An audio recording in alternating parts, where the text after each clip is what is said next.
ꯊꯣꯔꯛꯏ ꯃꯈꯨꯠ ꯑꯅꯤꯗꯨ ꯂꯣꯟꯅꯗꯨꯅ ꯇꯣꯝꯊꯤꯟꯒꯤ ꯃꯅꯥꯛꯇ ꯆꯦꯟꯁꯤꯟꯗꯨꯅ ꯈꯨꯔꯨꯝꯃꯤ ꯍꯥꯏ ꯇꯣꯝꯊꯤꯟ ꯋꯦꯜꯀꯝ ꯍꯥꯏꯅ ꯌꯥꯝꯅ ꯂꯨꯛꯅ ꯍꯥꯏꯖꯩ ꯇꯣꯝꯊꯤꯟꯅ ꯑꯩꯅ ꯅꯪꯒꯤ ꯅꯅꯥꯛꯇ ꯂꯥꯛꯂꯤꯁꯦ ꯅꯪꯉꯣꯟꯗꯒꯤ ꯃꯇꯦꯡ ꯑꯃ ꯂꯧꯒꯦ ꯍꯥꯏꯅ ꯂꯥꯛꯄꯅꯤ ꯕꯣꯄꯥꯅ ꯁꯣꯝꯗ ꯍꯥꯟꯅ ꯆꯪꯉꯛꯑꯣ ꯍꯥꯏꯔꯒ ꯀꯥ ꯑꯃꯗ ꯄꯨꯁꯤꯜꯂꯤ ꯑꯩꯅ ꯍꯦꯛ ꯃꯇꯦꯡ ꯄꯥꯡꯕ ꯉꯝꯂꯤꯕ ꯃꯈꯩ ꯅꯪꯒꯤꯗꯃꯛ ꯍꯣꯠꯅꯒꯅꯤ ꯃꯥꯏ ꯄꯥꯛꯄ ꯉꯝꯗ꯭ꯔꯕꯁꯨ ꯁꯤꯗ꯭ꯔꯤꯐꯥꯎ ꯅꯪꯒꯤꯗꯃꯛ ꯂꯦꯞꯀꯅꯤ ꯕꯥꯔ ꯑꯗꯨꯗ ꯑꯔꯣꯟꯕ ꯀꯥ ꯃꯌꯥꯝ ꯂꯩ ꯍꯥꯏꯕꯁꯤ ꯇꯣꯝꯊꯤꯟꯅ ꯈꯪꯕ ꯉꯝꯃꯤ ꯕꯣꯄꯥꯅ ꯇꯣꯝꯊꯤꯟꯕꯨ ꯈ꯭ꯋꯥꯏꯗꯒꯤ ꯆꯥꯎꯕ ꯀꯥ ꯑꯃꯗ ꯄꯨꯁꯤꯜꯂꯤ ꯃꯐꯝꯗꯨꯗ ꯐꯪꯕ ꯈ꯭ꯋꯥꯏꯗꯒꯤ ꯇꯥꯡꯕ ꯕꯤꯌꯔ ꯑꯃꯗꯤ ꯔꯦꯗ ꯋꯥꯏꯟꯗꯨ ꯇꯣꯝꯊꯤꯟꯗ ꯄꯤꯊꯛꯏ ꯕꯣꯄꯥꯅ ꯅꯨꯄꯤ ꯑꯅꯤ ꯄꯨꯔꯛꯇꯨꯅ ꯇꯣꯝꯊꯤꯟꯒꯤ ꯃꯅꯥꯛꯇ ꯆꯪꯉꯛꯏ ꯅꯨꯄꯤ ꯑꯅꯤꯃꯛ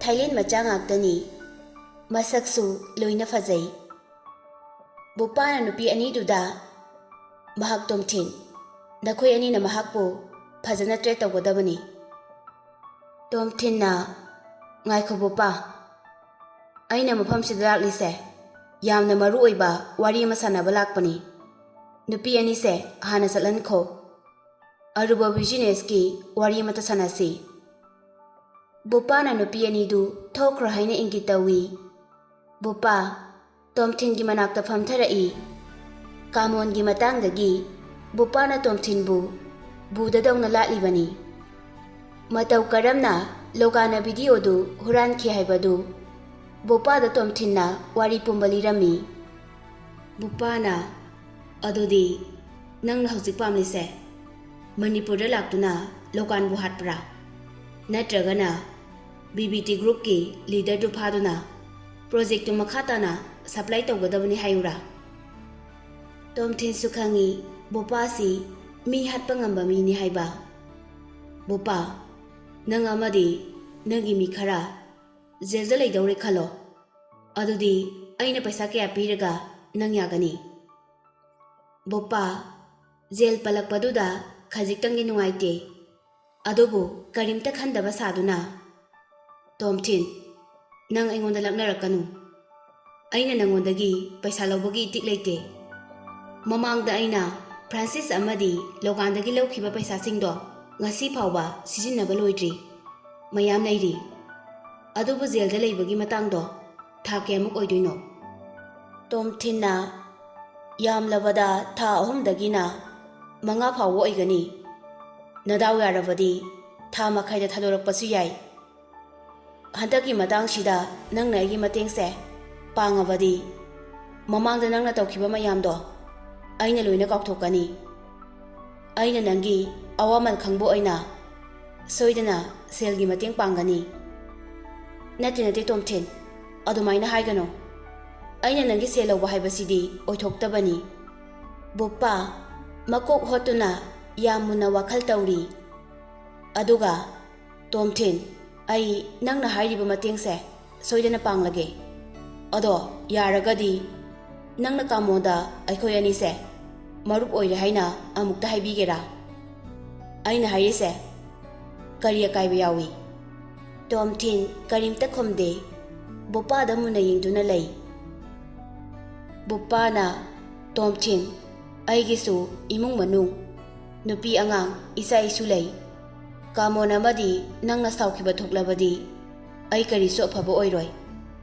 ꯅꯣꯡꯃꯗꯤ ꯑꯩ ꯅꯈꯣꯏ ꯑꯅꯤꯒꯤ ꯃꯈꯨꯠꯇ ꯁꯤꯒꯗ꯭ꯔꯥ ꯍꯥꯏꯅ ꯌꯥꯝꯅ ꯄꯥꯈꯠꯂꯤ ꯅꯪꯅꯁꯨ ꯈꯪꯉꯤꯗꯨꯅꯤ ꯑꯩꯗꯤ ꯏꯆꯝ ꯆꯝꯕ ꯒꯨꯟꯗꯥ ꯑꯃꯅꯤ ꯀꯥꯃꯣꯟ ꯑꯃꯗꯤ ꯅꯈꯣꯏꯒꯨꯝꯕ ꯁꯛꯇꯤ ꯂꯩꯕ ꯃꯤꯒ ꯌꯦꯡꯅꯔꯨꯔꯕꯗꯤ ꯑꯩꯗꯤ ꯀꯩꯁꯨ ꯂꯩꯕ ꯅꯠꯇꯦ ꯇꯣꯝꯊꯤꯟꯅ ꯕꯣꯄꯥꯗ ꯃꯨꯟꯅ ꯌꯦꯡꯕꯗꯨ ꯎꯔꯒ ꯕꯣꯄꯥꯗꯤ ꯃꯔꯥꯏꯕꯛꯇ ꯍꯨꯃꯥꯡ ꯃꯔꯤꯛ ꯃꯔꯤꯛ ꯀꯥꯔꯦ ꯇꯁꯦꯡꯅ ꯍꯥꯏꯔꯕꯗ ꯑꯩ ꯀꯥꯃꯣꯟꯒꯤ ꯃꯈꯥꯗ ꯕꯤꯖꯤꯅꯦꯁ ꯇꯧꯕ ꯄꯥꯝꯃꯤ ꯇꯣꯝꯊꯤꯟꯅ ꯃꯔꯛ ꯊꯠꯆꯤꯟꯗꯨꯅ ꯕꯣꯄꯥ ꯅꯪꯅ ꯕꯤꯖꯤꯅꯦꯁ ꯇꯧꯅꯤꯡꯕ ꯇꯧꯅꯤꯡꯗꯕ ꯑꯩꯒ ꯃꯔꯤ ꯑꯃꯇ ꯂꯩꯅꯗꯦ ꯑꯗꯨꯕꯨ ꯑꯩꯅ ꯄ꯭ꯔꯣꯃꯤꯁ ꯇꯧꯔꯤ ꯃꯗꯨꯗꯤ ꯅꯪꯅ ꯍꯟꯗꯛꯀꯤ ꯃꯇꯥꯡꯁꯤꯗ ꯑꯩꯒꯤ ꯃꯇꯦꯡꯁꯦ ꯍꯦꯛ ꯄꯥꯡꯂꯕ ꯅꯪꯅ ꯑꯩꯒꯤꯗꯃꯛ ꯇꯧꯔꯤꯕ ꯊꯕꯛꯁꯤꯡꯁꯦ ꯀꯥꯃꯣꯗ ꯁꯣꯏꯗꯅ ꯇꯝꯒꯅꯤ ꯕꯣꯄꯥ ꯌꯥꯝ ꯍꯔꯥꯎꯅ ꯑꯩꯒꯤꯗꯤ ꯑꯗꯨꯅ ꯄꯦꯜꯂꯦ Kamoda nang natasing na tamgadaba oiradi, aduna enough oire. Hojikti, kari tawzo haibage haibado, hairoo. Tomthin, wakhan muna khalaba matung, Bopabu khara naksilaknaba haiduna, makhut khatli. Khonjel pikna, tawgadaba plan pumba, Bopada hairami. Samna hairabada, maran pumba, Bopada loina tainabagi plan oirami. Video namba amadi, upload tawba adusu, Bopana loina tawbagi maongni. Mapung oina, victim ohendawribasi, Kasemni. Marak asida Tomthindi, karimte yauzadaba sadawribani. Kasemdasu hana haiduna, plan pumba khangangani. Plan si mai paknaba hotnabada, Kasem amadi, Police dagisu chauna mating changi. Police ki winadi, aibu thadorakiba, Police tu, aibu masak ningsinglangkhini. Kamon gi marup ni haibada, mahaksu aina hairiba makhai yagani. Pumnamak asigi mathakta, Francis tadi aina pumnamak asi minamgani. Mago mamidadi aina kaidongnungda minungsi uloy. Aingonda singnarakpagi maasu mapunsida kawba ngamloidaba ikaiba amadi phanghange. Mangondasu maran khara sizinge. Madi hojik Manipurda leibanina, Thailand gi police na kaishu phaba chatloi. Logandi video do BPT da thakre. Aduna mahaki plan du mai pakle haina khalamgani. Adubo Thailand dadi aigi sangha mayam lei haibasi mahakna khangde. Mahakna aibu mafam sida maithiba piba ngamgani haina khanjaba sari. Tomthin gi plan sida Bopana bapta daba yawbasingdu mathang hanglami. Bopa makok hotuna, Tomthin, aise chahi chupa jelda leidi leiruiko, haina pakhatna hangi. Tomthin noktuna, kaisu khaluno, nangise mi hatpagi leiba nate. Laman khumba pambagi video upload tawba khaktani. Police nangbu migi iza sokhanba amadi mingchathenbagi damak soidana phabadi pharani. Aina khanbada tha makhai mukti lokapta leiba yai. Aisu police station dagi kamaina tholakhi haibado nangsu ningsingliba natra. Makhoina nangonda kaisu phuba saiba tawroi. Bopasu munna khalaba matung wakhaldu ingtharai. Noktuna hoi fare Tomthin, ai nangi mating panglage. Nangna hairiba thabak khudingmak asoiba amata yaudana loina pangthoklage. Tomthin na nang ona tainana hek tawraba aibu phate haiganu. Nati Tomthin, aina fannaba loina tawgani.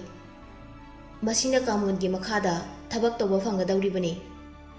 Tomthin di noktuna table dagi wine glass ama paikhatuna thakjili. Aina aigi promise ngaksagani. Bopa aikhoi ani marup oire haina kamonda haigani.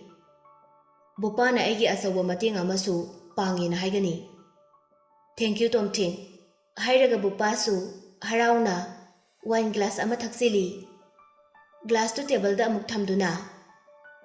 Atopa ahenba kari haigadaba leidi Tomthin. Thoidokna kaisu arubadi leitre. Aina haikhiba aduda kawgano. Aina call tawraaga thabak pangthokadaba matam amadi step khudingmak hairakani. Okay Tomthin, ngihakta ngaibiramko. Hairamaga Bopa thokhi. Ikuidana yam hot oibi nupi ani Bopana puduna changai. Tomthin makhoi anise yamna chamjabi ngaktani. Boyfriend ga amata leitribani. Karimata singnagano. Bopana nupi ani du Tomthin gi manakta phamu haina makhut thili. Tomthin kari haiduina haifam khangde. Masak phajabi nupi anina nakan animakta phamlakpaduda masada haifam khangdaba ihulama phawi. Nupi ani dusu ek phamtharakpaga Tomthin gi pambomda konsilai. Manakong mayada sunakchilaktuna kari-karino khara hairakpagum tawi. Tomthin su molaba nupi gi hakchangna thenglakpaduda chongliba mihuldu yangsilai. Thai nupi gi yamna phaba hairadi haiba yamna inba gentle oiba asini. Adubu Bopana kari khankhini khanduna masana masabu control tawjai. Bopadu ka adudagi thoki aduga yam thuna mi khara puraga amuk changai. Mi singdu hana Tomthin ga khanakhiba Bopagi mi ngakta oirami. Bopana makhoi mayamduda Tomthin da khoiramu haina order tawrami. Mayamna mangonda khurumbadu ubada masana masabu ningthaudongna khanjai. Tomthin na yare yare haina makhut thangkatli. Bopa se yamna smart oi. Aiga marup oiba phangba haibase Kamon ga business puna tawwa phanggadawribani amasung mapunsi mangloidoini. Tomthin na nakanda phamliba nupi anidu thokhanki. Tomthin amadi Bopa wari kya sanaduna beer thakminari. Pungkhai muk leiraba matung Tomthin chatlagi haina hagolai. Matamduda mahaki phone da ring ama lai. Kanagino haina yengobada Lily gi oirami. Tomthin khara samamnana hello Lily na Tomthin nang hotel da laabo laktriye kaidabu yawroge kaisu aruba leite ai sungai hak tumtharure pukse chak yamna lame nangna halakpada aigi sanaba leirakera. Tomthin di Lily na adom na hairakpaduda yamna haraujai. Hoi leirake nang kari saninge rice noodle leiro. Hoi leirake aiso halak tawre horen yawraaga hairaage. Thank you hairamaga Lily du call kakthatre. Bopa ai ngasigidi halage hayeng amu call tawrake. Hoi ayum phawba gari da thinge. Tomthin na tomato ketchup leiba natro aikhoi ek ama tawdaba yadre. Bopa ngakna ek haiba aise mafam sida lakpagi nakhoina phuba sadoini. Si oiradi mina aikhoi ani yanadaba maledana aisu victim oiba sage. Nangse aina phubani haina kamona khangkhrabadi aidi hingkhidra adugidi karimta khalunu aina tawsanabani haige. Chalo kitchen-dagi ketchup khara puthorau. Aina chatkraba matung nakhoi khara ngasai aina haiba ge bar du chatlu aduga makhoi gi surveillance video du lausilu. Hairiba thabak se ngasi tawdaba yadaba thabakni. Hoi ai nangna haiba thabak khudingmak loina tawgani. Bopa ketchup lawba chatkhi. Puraklaba matung Tomthin na machimbal mayada taisili. Yengbada asingbagi ithokpa mali. Tomthin bardudagi sokpa saduna chentorai. Tungdagi Bopa ga loinana mi mayam amana law khongduna mabu tanarai. Bottle kya su thugai. Tomthin su lepa laitana cheli. Thailand dadi ayuk numidang chap manai. Mi mayam chatli phaniyam thinglasu. Lambi da chatli ba mayamna makhoi gi matawdu kina yengnari. Tomthin gi wakhalda yengliba makhoi gi marakta logana aibu senanaba thadokpa mi kharasu soidana yawrangani. Aduga BBT da thabak tawba mi kharasu yawrangani haina khalli. Khara lapthoklaba matung Tomthin gi maningda car ama lai. Car du Bopana tharakpa oirami. Tomthin su car du da kakhatlaga tunglaga lai. Bopa amadi yamnaba khutpuga loinana motorcycle yangna thauduna chatkhi. Makhoina chatlibadu Tomthin na haikhiba CCTV footage tu lawba chatlibani. Tomthin gi wakhalda Francis na Kasembu baru da kawba sangani. Kasem di ge barni khangdabagi chumna sum chachabani. Francis na hairakpadu taraga Kasem na sauraga chatkhiba sangani. Kasem na hana chatkibagi video dudi aina namhaudre. Bopana purakpa surveillance video duda soidana uba fanglani. Masigi matengdagi aina mayamangda Francis bu geni haigani haina khalli. Tomthin na gari du hotel amagi mamangda khamhalli. Lily na saninge haiba rice noodle du leirami. Ikui kuidana bupana mangonda call tawra'ami. Phonda bupana video do phangle haira'ami. Hotel yawra'aba matung mamaida tayriba ketchup tu taythoklami. Lily gi room gi thong du thili. Ngayak thilaba matung thong du khajiktang hangtora'i.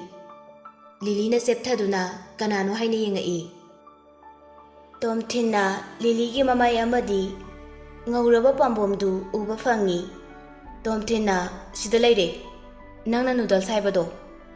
Lily na thank you hairaga makhutna lausingi haina tingthora'i.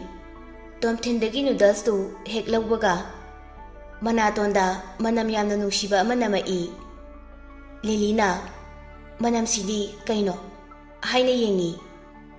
Tomthin na adogi noodles so manam yam nungshibani haudong mali. Lily thong du hangtoktuna namliba manamdu karino haina koinam nami. Tomthin da yamuna yengduna Tomthin gi khauri mapada makhutna thili. Tomthin nang rida nupi gi samama pae. Aina manama manami haisi nupi gi perfume manamni. Nang nupi ga leiminarubra. Tomthin yam pakhatna mahagi khauri du paiduna yengi. Asangba nupi gi sam khara paktuna leiramba du thengnare. Tomthin na thaudok pumba sandokna take tawbaga Lily na marak thazilai. Sigi noodles sigi mamalse kayano ai paisa do hazimo pirake. Tomthin na nate Lily aisu nangi naran yamna sakre. Aina noodles packet amakhak leibagibu kaidobagi paisa lawdoino. Lily na amukasu thank you hairamlaga thongdu fatlon sinki. Tomthin na ngaikho haibaga takhidre. Tomthin su mamai leithoktuna chatpa hawra'i. Machinda ngasai gi nupi ani do manam yamna kankhibani. Makhoina ingoda nga tharakpaduda samse makhoidagi kelhawbo iramgani. Lily na di aibu yamna na lawramnani. Adobo kayu paidi lei. Mahakna su aibu hanadagi adum sukwan pamaktrabani.